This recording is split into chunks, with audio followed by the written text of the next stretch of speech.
Pagi hari ini seluruh dunia merayakan hari Pantekosta. Ketika kita bicara Pantekosta, selalu kita ingat ini adalah tentang Roh Kudus. Kalau di Perjanjian Lama, hari Pantekosta itu adalah hari perayaan panen. Jadi hari ucapan syukur.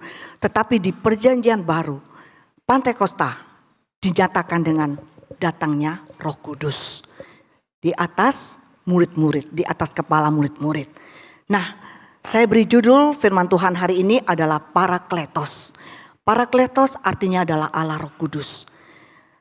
Saya akan membagikan sesuatu yang saya percaya bahwa saudara sudah tahu semua, yaitu tentang pekerjaan Roh Kudus.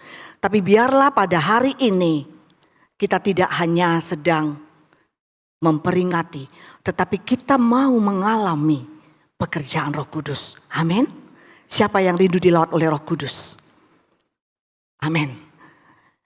Yang pertama, Roh Kudus itu memberikan kita kuasa untuk menjadi saksi Kristus. Kisah Para Rasul 1 ayat 8. Kita baca bersama-sama. 1, 2, 3. Tetapi kamu akan menerima kuasa kalau Roh Kudus turun ke atas kamu. Dan kamu akan menjadi saksiku di Yerusalem dan di seluruh Yudea dan Samaria dan sampai ke ujung bumi. Roh Kudus turun atas para rasul. Roh Kudus yang sama juga turun atas hidup kita. Supaya kita memiliki kuasa. Kuasa untuk menjadi saksi Kristus. Berbicara saksi Kristus artinya apa? Kehidupan kita ini memancarkan Kristus. Itu saksi Kristus. Saksi Kristus juga bicara apa? Kehidupan kita boleh menceritakan siapa Yesus yang sesungguhnya. Siapa Yesus yang saudara dan saya sembah. Tuhan taruh Roh Kudus dalam hidup kita. Bukan hanya sekedar kita berbahasa roh. Tetapi di dalamnya Tuhan mau pakai saudara dan saya untuk penginjilan.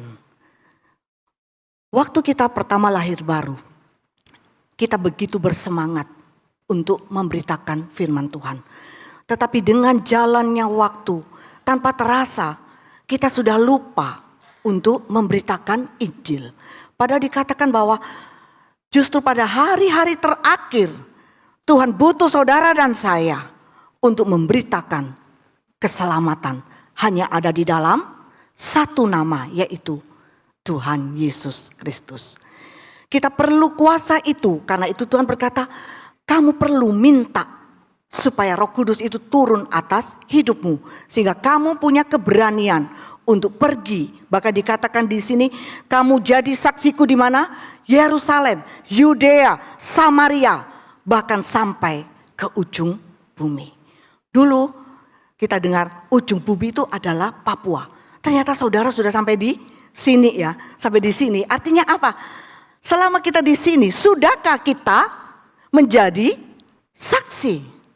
Kalau belum, biarlah pada momen hari ini kita kembali lagi ingat kepada perintah Tuhan ini. Kamu kuberi kuasa Roh Kudus supaya kamu pergi dan menjadi saksi bagiku. Yang paling nyata itu dalam kehidupan seorang bernama Petrus ya. Berapa minggu ini kita juga sering ngomong Petrus ya.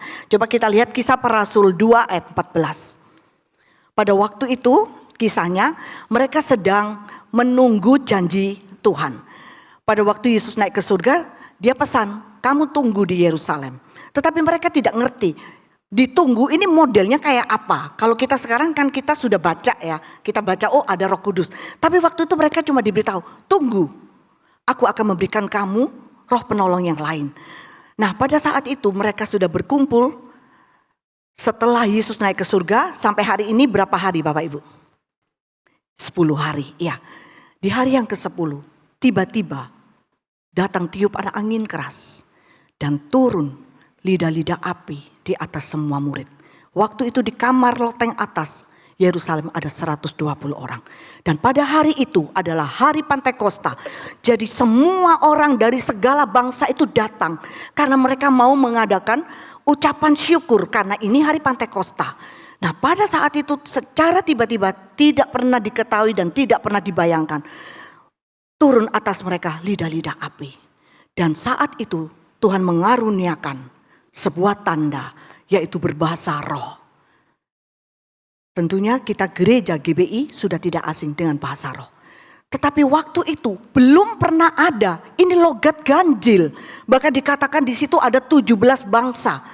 Mereka kaget, loh ini orang Galilea, kenapa bisa bicara bahasa saya? Bahasa saya. Lalu mereka berkata, oh ini mabuk ini, lagi mabuk. Pada saat itu Petrus yang 53 hari yang lalu bertemu dengan seorang anak kecil, dikatakan kamu murid Yesus. Dia langsung bilang, saya gak kenal. Jangankan jadi saksi, cuma ditanya begitu saja dia menyangkal. Tetapi hari itu ketika Roh Kudus itu turun di atas kepalanya, dia langsung berdiri. Kita baca ayat 14. Maka bangkitlah Petrus berdiri dengan ke-11 rasul itu. Dan dengan suara nyaring ia berkata kepada mereka, hai kamu orang Yahudi dan kamu semua yang tinggal di Yerusalem, ketahuilah dan camkanlah perkataanku ini. Dan ayat selanjutnya Petrus mulai berbicara tentang Yesus. Petrus mulai berbicara tentang janji Tuhan dari kitab Yoel. Tiba-tiba Roh Kudus itu mengingatkan dia tentang ayat di dalam perjanjian lama. Dia seorang yang pertama begitu takut, begitu menyangkal Yesus. Tetapi hari itu ketika roh itu turun, dia mengalami bahasa yang baru. Dia bisa berdiri dan dia bisa berkata-kata dengan suara nyaring. Bukan di depan satu orang, tapi di depan orang banyak. Itulah pekerjaan Roh Kudus ketika dia turun ke atas kita. Tuhan berikan kekuatan untuk berkata-kata. Dan apa yang terjadi saudara kalau saudara baca di dalam Kisah Para Rasul itu, pada hari itu juga kita baca ayat 37. Ketika mereka mendengar hal itu, hati mereka sangat terharu. Lalu mereka bertanya kepada Petrus dan rasul-rasul yang lain, apakah yang harus kami perbuat saudara-saudara? Ketika Petrus mulai memberitakan firman, dia mengingatkan kepada janji Tuhan. Orang-orang yang mendengar dikatakan hatinya terharu. Terjemahan lain katakan hatinya itu gelisah. Hatinya itu menyesal. Itu adalah pekerjaan Roh Kudus. Kalau bahasa Petrus mungkin gak akan membuat orang yang mendengar menjadi tertusuk hatinya. Tetapi karena Roh Kudus yang turun di atas dia, kata-kata yang biasa Tuhan ubah menjadi kata-kata yang penuh dengan kuasa. Dan yang terjadi hari itu 3.000 orang memberi diri untuk dibaptis, untuk diselamatkan. Mereka tadi tanya, apa yang harus kami lakukan? Mungkin orang-orang itu yang ada di situ, mungkin juga salah satu atau beberapa orang adalah orang-orang yang ikut menyalibkan Yesus. Tapi ketika Petrus memberitakan kebenaran bahwa Yesus itu memang harus mati untuk menebus dosa isi dunia, mereka mulai terharu. Dan dikatakan ayat 38-39, Petrus menjawab, bertobatlah dari dosa-dosamu dan hendaklah kalian masing-masing dibaptiskan atas nama Yesus Kristus supaya dosa-dosamu diampuni. Maka saudara-saudara akan menerima hadiah Roh Allah dari Allah. Sebab yang dijanjikan oleh Allah itu adalah untukmu dan keturunanmu, serta untuk orang-orang yang berada di tempat-tempat yang jauh, yaitu semua orang yang dipanggil oleh Allah Tuhan kita untuk datang kepadanya. Orang-orang yang mendengar kata, apa yang harus kami lakukan? Dia berkata, bertobatlah kamu dan berilah dirimu dibaptis, dan Tuhan akan mengampuni dosamu. Maka ada hadiah dari Allah, yaitu Roh Allah.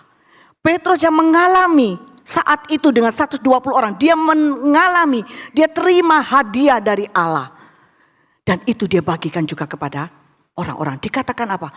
Janji itu bukan hanya untuk dia, tapi untuk, kita baca sama-sama ayat 39. Sebab yang dijanjikan oleh Allah itu adalah untukmu dan keturunanmu, serta untuk orang-orang yang berada di tempat-tempat yang jauh, yaitu semua orang yang dipanggil oleh Allah Tuhan kita untuk datang kepadanya. Saudara dan saya, adalah orang-orang yang ada di tempat yang jauh. Apakah saudara mau menerima hadiah dari Allah? Seringkali kita minta sama Tuhan, Tuhan kasih saya hadiah promosi, kasih saya hadiah lulus ujian, kasih saya hadiah pemuda yang ganteng kaya raya. Wah, asik katanya Pak Alex ya. Kita kadang-kadang pengennya yang begitu, tetapi sebenarnya saudara salah. Ada hadiah dari Tuhan yang luar biasa, yaitu Roh Kudus. Apakah saudara sudah menerimanya? Itu menjadi pertanyaan kita semua. Jika saudara sudah menerimanya, apakah roh itu masih berkarya dalam hidup kita? Apakah urapan itu masih ada di dalam kita? Apakah kita masih punya kerinduan sama seperti awal pertama saudara dibaptis oleh Roh Kudus? Kita mau jadi seperti Petrus. Bahasa yang baru ada di mulut kita. Bahasa yang menobatkan banyak orang. Amin. Yang kedua, selain memberikan kuasa untuk jadi saksi, saya tulis itu apa itu Parakletos? Adalah penolong yang lain. Dia adalah pembela. Dia adalah penghibur. Dia adalah penasihat. Roh Kudus adalah penolong yang lain. Roh Kudus adalah roh yang membela kita. Roh Kudus adalah roh yang menghibur kita. Roh Kudus adalah roh yang menasehati kita. Jadi kita semua butuh Parakletos ini. Justru di hari-hari yang mendekati kedatangan Tuhan, saudara dan saya butuh ambil hadiah dari Tuhan, yaitu rohnya itu. Dikatakan di dalam Yohanes 14 ayat 15 sampai 17. Jikalau kamu mengasihi aku, kamu akan menuruti segala perintahku. Aku akan minta kepada Bapa dan ia akan memberikan kepadamu seorang penolong yang lain, supaya ia menyertai kamu selama-lamanya, yaitu roh kebenaran. Dunia tidak dapat menerima dia, sebab dunia tidak melihat dia dan tidak mengenal dia. Tetapi kamu mengenal dia, sebab ia menyertai kamu dan akan diam di dalam kamu. Yesus katakan, saya kirim penolong yang lain. Penolong yang lain bukan berarti penolong yang berbeda. Slide berikutnya. Tetapi dia adalah pribadi yang sama seperti Yesus, mengambil tempat Yesus untuk melakukan pekerjaan-pekerjaan Yesus. Jadi ketika Yesus berkata ada penolong yang lain, itu bukan berbeda. Tetapi dia adalah pribadi. Seorang pribadi yang sama seperti Yesus. Itu adalah rohnya menjadi penolong yang lain. Dikatakan penolong yang lain itu akan menyertai kita selama-lamanya. Yang pertama, penyertaannya itu ada di mana? Di dalam kita. Ketika dikatakan, aku berikan penolong yang lain, yang bisa menghibur kamu, yang bisa bela kamu, yang bisa menasehatin kamu. Itu ada di dalam kita. Tetapi itu juga akan menyertai di luar kita. Ketika kita mau berurusan dengan segala hal. Kalau bulan ini kita belajar tentang pengelolaan. Untuk mengelola hubungan dalam keluarga. Untuk mengelola pekerjaan atau bisnis. Tuhan sediakan penolong yang lain. Yaitu dia sendiri. Untuk menyertai kita dalam urusan-urusan yang di luar. Tetapi yang lebih dahsyat lagi. Dia menyertai kita di dalam. Menjadi Allah yang menasehatin kita. Menjadi Allah yang membela kita. Yang menghibur kita.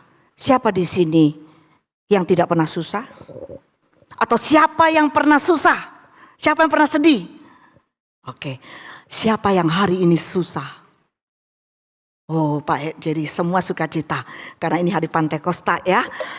Puji Tuhan, amin. Beri tepuk tangan lah. Iya. Artinya apa? Semua itu pernah namanya sedih, susah, stres ya, bingung. Tetapi Tuhan berkata, aku kasih Roh Kudus di dalam kamu. Untuk menasehatin kamu, untuk menghibur kamu, untuk menolong kamu. Mau saudara? Dan dia juga menyertai perjalanan kita sampai Maranatha. Nah, ketika saya renungkan ini, saya tadi malam Waktu gladi bersih dengan teman-teman, saya berpikir apa ya Tuhan ya? Kisah siapa dicontoh di Alkitab yang bisa mewakili tentang pekerjaan Roh Kudus. Lah Tuhan ingatkan saya sama Yusuf. Sama Yusuf ya. Yusuf ini Yusuf yang di perjanjian lama.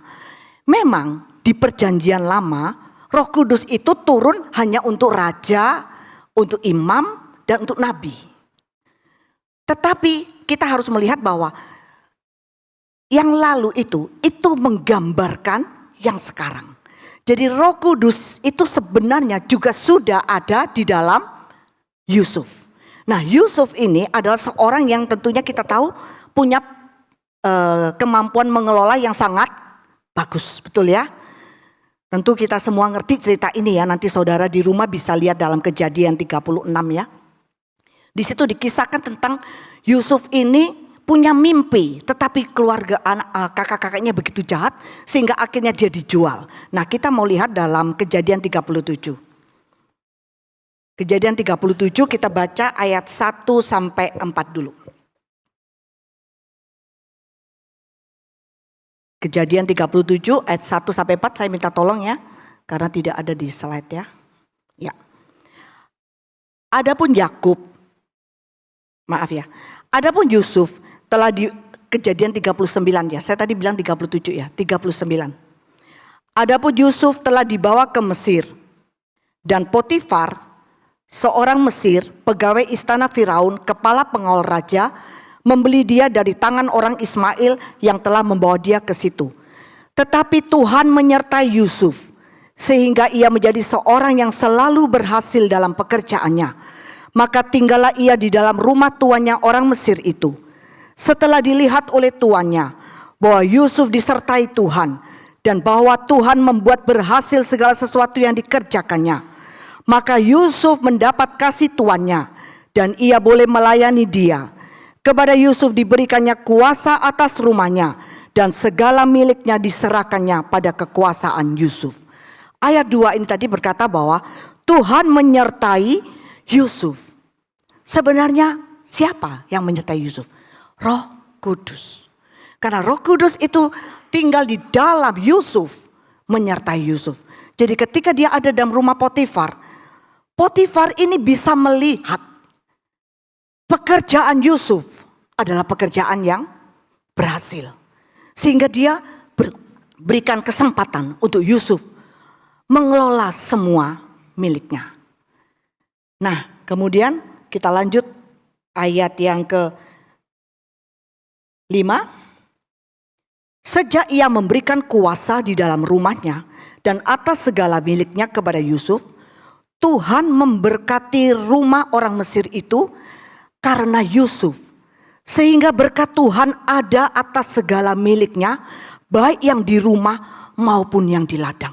Waktu saya baca ini, tiba-tiba saya kayak jadi ngerti. Tadi kan saya katakan, Roh Kudus itu menyertai di dalam. Roh Kudus itu menyertai di luar. Ternyata Yusuf ada di dalam rumah Potifar, yang diurus rumahnya, yang diberkati rumahnya. Bahkan ladangnya. Seperti itu. Begitu dahsyatnya roh penyertaan daripada Tuhan atas hidup kita semua. Maukah kita disertai seperti Yusuf? Sehingga orang lain bisa melihat ada perbedaan orang ini. Tetapi ternyata gak berhenti sampai situ, ayat 6 ya, ini bagus. Segala miliknya diserahkannya pada kekuasaan Yusuf. Berarti pengelolaannya ditambahin ya. Dan dengan bantuan Yusuf, ia tidak usah lagi mengatur apa-apapun selain daripada makanannya sendiri. Jadi Potifar ini cuma ngurus, hari ini mau makan capjay, hari ini mau nasi goreng, hari ini mau suri mekar, masakan Padang. Jangan lapar saudara ya. Nah lanjut ya, karena saudara tegang, saya takut. Nah saya lanjut lagi ya. Adapun Yusuf itu manis sikapnya dan elok parasnya. Saya baca ini, aduh keren ya. Ini Yusuf ini keren. Manis sikapnya. Kenapa dia bisa manis? Sebab roh yang ada di dalamnya adalah roh yang manis. Kalau Bapak Ibu punya anak sekolah minggu, Roh Kudus yang manis. Roh Kudus yang manis membuat dia punya sikap yang manis. Jadi kalau kita hari-hari ini punya sikap yang tidak manis, kita bilang sama Tuhan, Tuhan baptis aku dengan roh-Mu. Biar aku punya roh yang manis. Biar aku punya sikap yang manis. Dikatakan dan elok parasnya. Berarti Yusuf ini ganteng ya. Wih, asik ya kayak Pak Mesak ya. Iya. Saya langsung ingat ya waktu baca ini, saya ingat tuh lagu yang zaman dulu ya. Ku tahu roh Allah ada di sini. Saudara nyanyi dong. Ku lihat perubahan dalam setiap wajah. Itu loh. Kalau ada Roh Kudus, ada perubahan dalam setiap wajah. Mungkin yang wajahnya tadi kayak pepaya, berubah ya. Orang-orang 3.000 orang yang diselamatkan. Sebelumnya tuh mereka ganas. Lihat Yesus yang baik saja mereka pengen salibkan. Tetapi hari itu hati mereka bisa disentuh. Bisa terharu, bisa gelisah. Dan pasti perubahan wajah. Amin. Lihat wajah sebelahnya. Oh, roh yang manis ada padamu. Oke, lanjut ya. Tapi saudara jangan kira itu aman-aman saja. Ketika ada penyertaan Tuhan, bukan membuat kita tidak punya masalah. Ayat 7 ini sesi kehidupan Yusuf yang sangat berat. Selang beberapa waktu istri tuannya memandang Yusuf dengan birahi. Lalu katanya, marilah tidur dengan aku. Tetapi Yusuf menolak dan berkata kepada istri tuannya itu, dengan bantuanku, tuanku itu tidak lagi mengatur apa yang ada di rumah ini. Dan ia telah menyerahkan segala miliknya pada kekuasaanku. Bahkan di rumah ini, ia tidak lebih besar kuasanya daripadaku. Dan tiada yang tidak diserahkannya kepadaku selain daripada engkau. Sebab engkau istrinya. Bagaimanakah mungkin aku melakukan kejahatan yang besar ini dan berbuat dosa terhadap Allah? Walaupun dari hari ke hari perempuan itu membujuk Yusuf. Yusuf tidak mendengarkan bujukannya itu untuk tidur di sisinya dan bersetubuh dengan dia. Mengapa Yusuf bisa seperti itu? Kalau kita pikir, ini Yusuf ganteng, anak muda, digoda. Kata orang gini, siapa bilang tuh tante Potifar? Itu kakak Potifar. Mungkin cantik, tapi dia bisa gak mau. Padahal kalau dia mau pasti mungkin dia jadi kedudukannya dinaikkan, bisa diberi macam-macam. Karena apa? Karena ada roh Tuhan, roh kudus di dalam hatinya. Roh itu memberikan dia nasihat. Kamu tidak boleh berbuat dosa.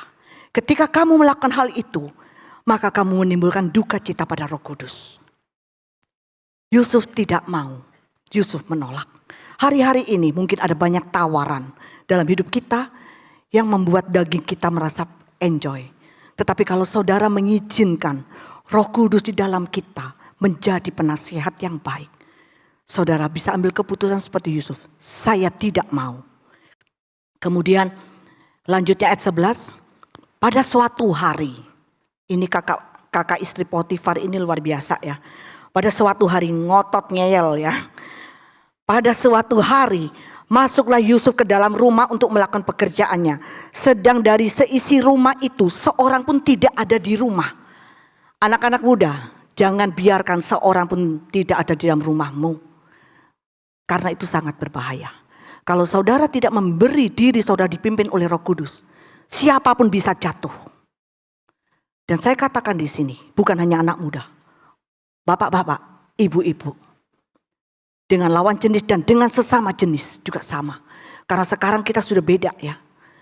Firman Tuhan sudah beda. Kita tidak bicara lagi selawan jenis, tapi dengan sesama jenis kalau dia punya kelainan itu juga berbahaya. Jadi kita pasti minta tuntunan Roh Kudus dimanapun kita berada.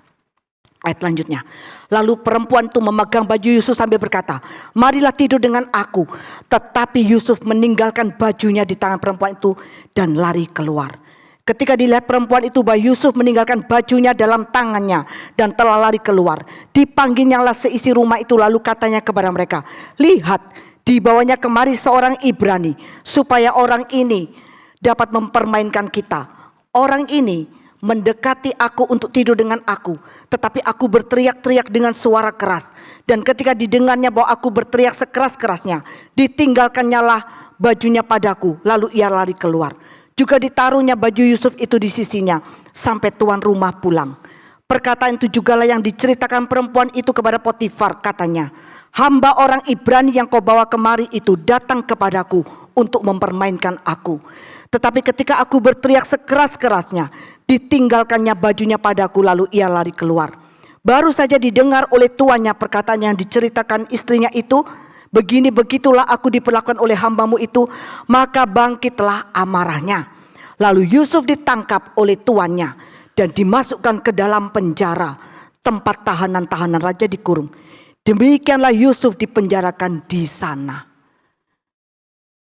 Ternyata disertai Roh Kudus masuk penjara. Tetapi seperti yang saya katakan, Parakletos itu adalah pembela.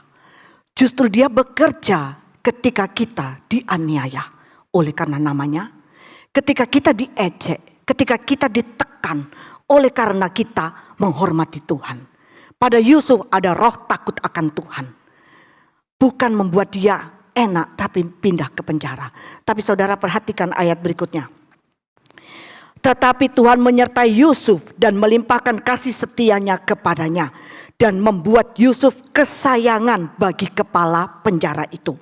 Sebab itu kepala penjara mempercayakan semua tahanan dalam penjara itu kepada Yusuf.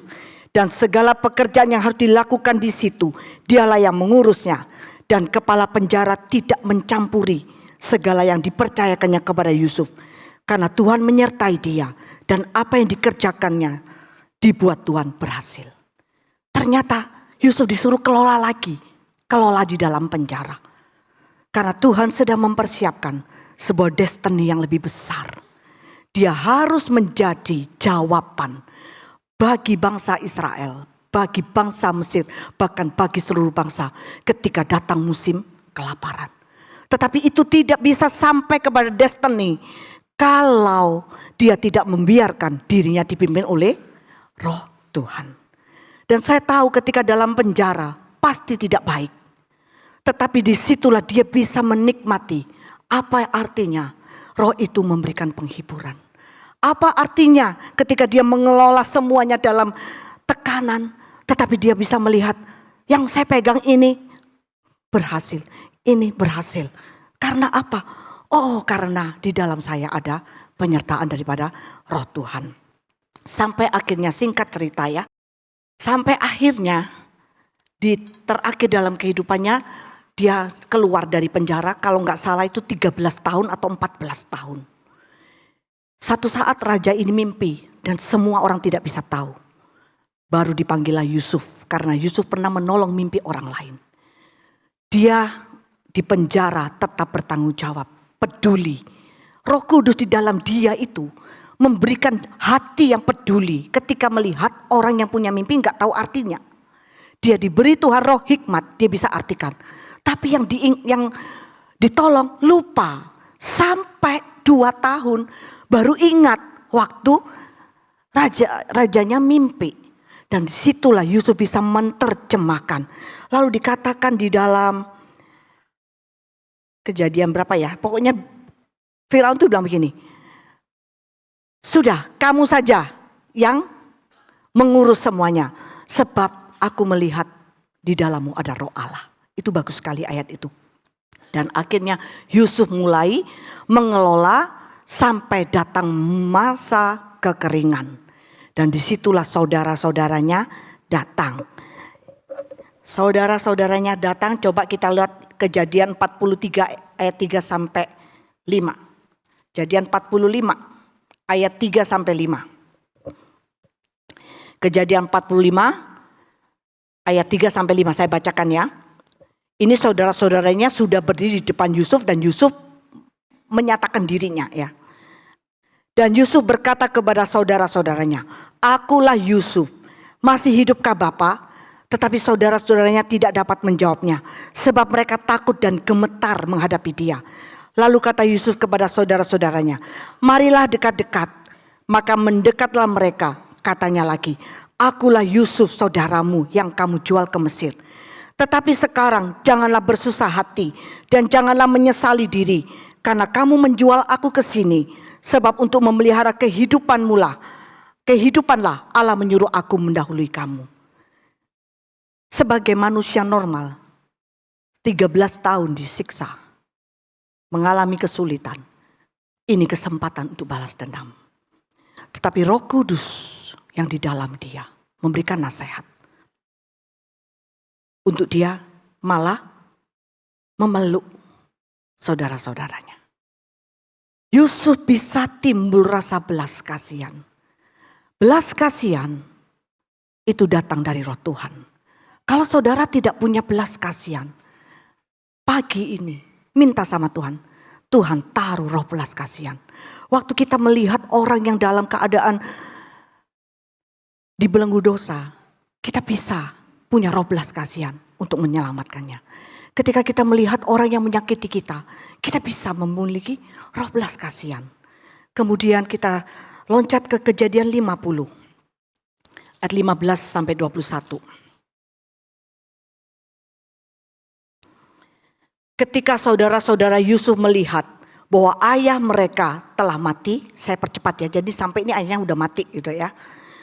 Bahwa ayah mereka telah mati, berkatalah mereka, boleh jadi Yusuf akan mendendam kita dan membalaskan sepenuhnya kepada kita segala kejahatan yang telah kita lakukan kepadanya. Sebab itu mereka menyuruh menyampaikan pesan ini kepada Yusuf. Sebelum ayahmu mati, ia telah berpesan, beginilah harus kamu katakan kepada Yusuf, ampunilah kiranya kesalahan saudara-saudaramu dan dosa mereka, sebab mereka telah berbuat jahat kepadamu. Maka sekarang ampunilah kiranya kesalahan yang dibuat hamba-hamba Allah ayahmu. Lalu menangislah Yusuf ketika orang berkata demikian kepadanya. Juga saudara-saudaranya datang sendiri dan sujud di depannya serta berkata, kami datang untuk menjadi budakmu. Tetapi Yusuf berkata kepada mereka, janganlah takut, sebab aku inikah pengganti Allah. Siapa yang bisa ngajarin Yusuf kayak gitu kalau bukan Roh Tuhan? Roh Tuhan nasihatin dia, kamu bukan pengganti Allah. Jadi dia bilang gini, jangan, siapa yang akan menjadikan kamu budak?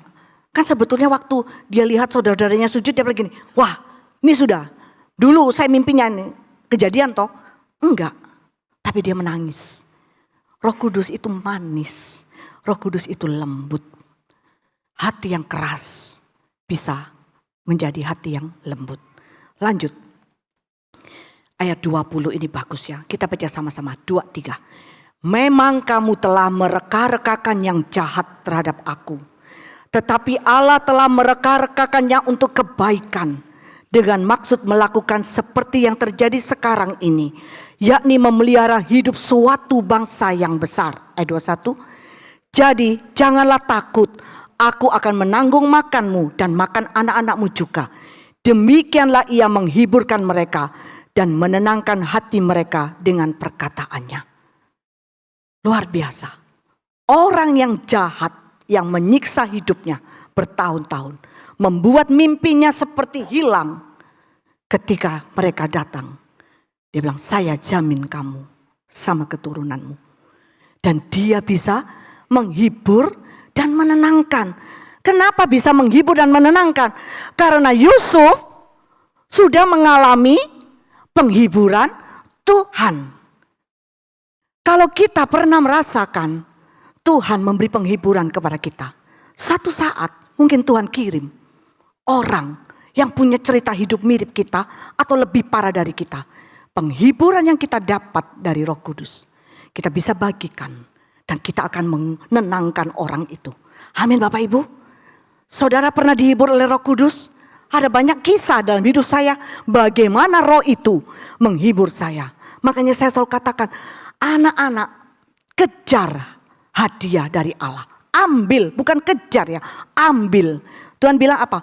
Barang siapa haus, baiklah ia datang dan minum. Minum dari Roh Kudus.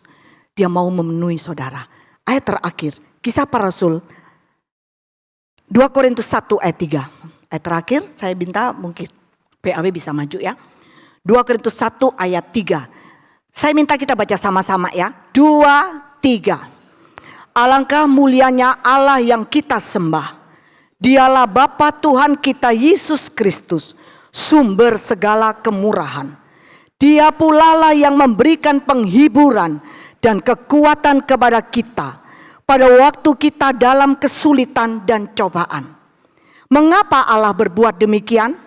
Supaya pertolongan dan penghiburan yang kita terima dari Dia dapat kita sampaikan kepada orang lain yang hidup dalam kesulitan dan memerlukan simpati dan dorongan. Amin. Waktu kita dihibur Roh Kudus, suatu saat ada orang yang punya masalah yang sama atau lebih berat. Kita bisa datang, kadang-kadang Tuhan bilang gini, kamu belum ngalamin itu, tetapi Roh itu di dalam kita akan memberikan nasihat.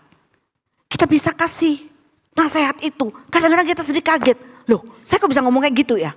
Itu bukan dari kita, tetapi itu dari Roh Kudus. Dan ketika orang yang kita beri hiburan, dia kuat. Karena apa yang kita sampaikan adalah seperti yang Roh Kudus sampaikan. Dan saudara selalu harus ingat, Roh itu selalu bawa kepada kebenaran. Kalau sampai disampaikan nasihatnya bukan kebenaran, itu enggak benar ya. Kalau bukan kudus, itu enggak benar. Tapi itu Roh, itu akan membawa kepada kebenaran. Yang kedua, Roh itu juga apa? Akan memberitahu hal-hal yang akan datang. Dia akan menyampaikan apa yang dia dengar dari Yesus. Roh itu juga memuliakan Tuhan. Jadi ketika kita tahu apa-apa yang kita alami, apa-apa yang kita dengar, apa-apa yang kita ucapkan, ketika itu memuliakan Yesus, itu adalah pekerjaan Roh Kudus. Amin.